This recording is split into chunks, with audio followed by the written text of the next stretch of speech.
Magandang umaga guys. Nagigising ko lang tapos nagsaing na ako. Ayan, sinaing ko. Yan, luto ng aking sinaing. So, nakainom na ako ng ininit kanina.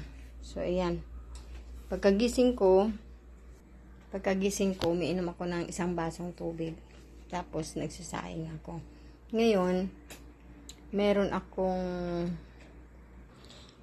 akong natirang gulay kahapon.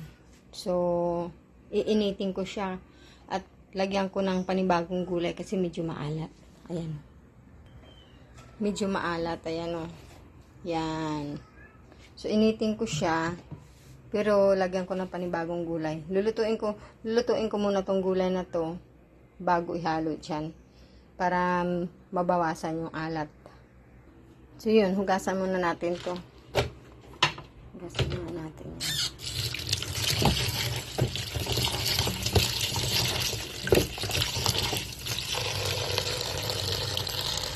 Dadagdagan ko ng gulay kasi maalat.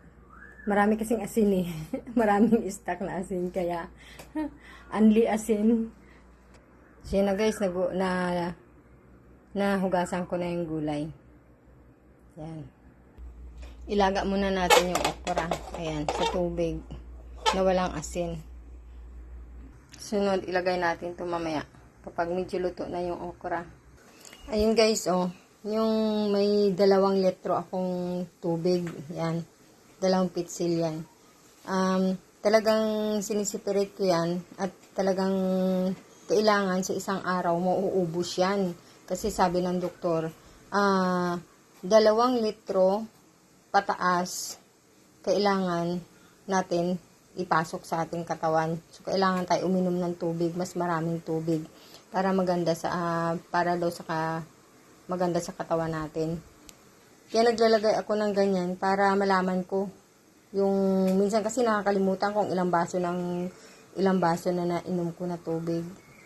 Kaya yan, araw-araw naglalagay ako ng 2 litrong tubig sa pitsil para kapag nakita kong hindi pa ubos, ibig sabihin kulang pa ininom ko na tubig sa isang araw. Ayan na guys, kumukulo na yung ating okra. Unahin ko muna tong stem ng pichay.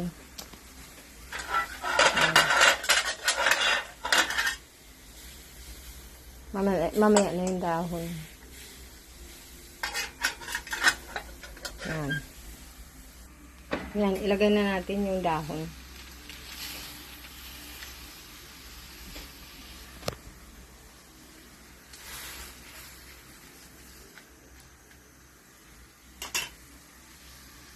Yan, malapit na maluto yung dahon. Yan.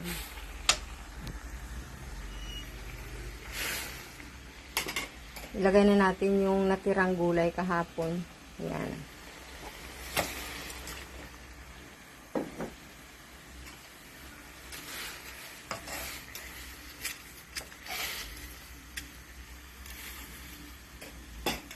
Para hindi na maalat.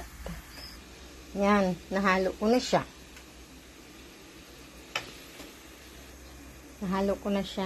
Tikman natin.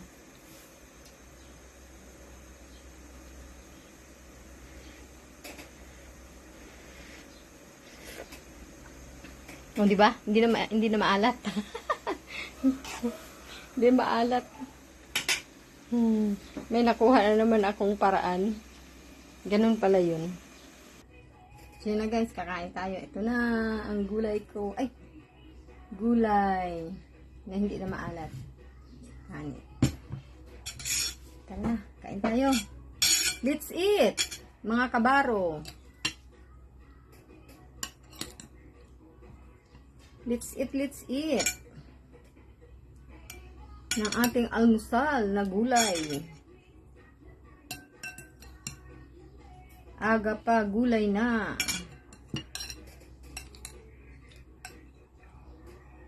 Ubus ko na. Itodo ko na to. Yan.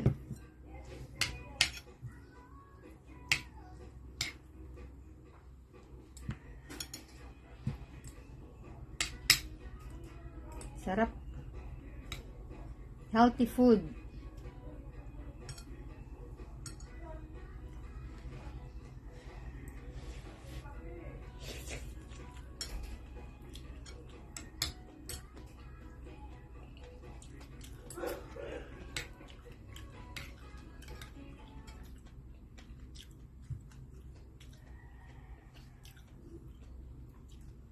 Sari-saring gulay. Ito ay munggo.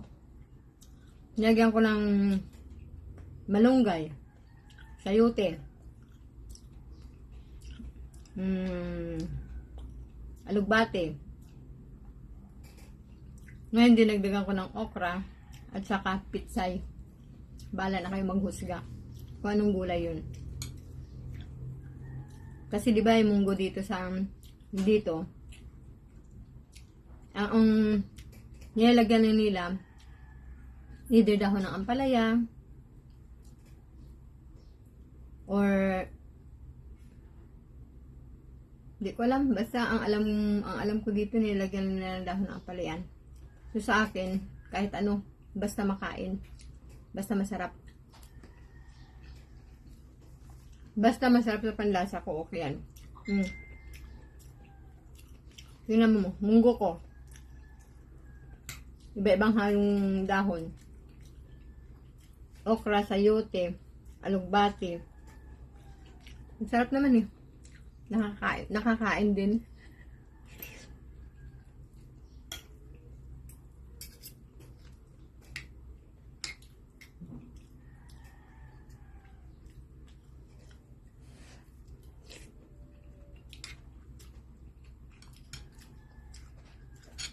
Yun lang guys, bye.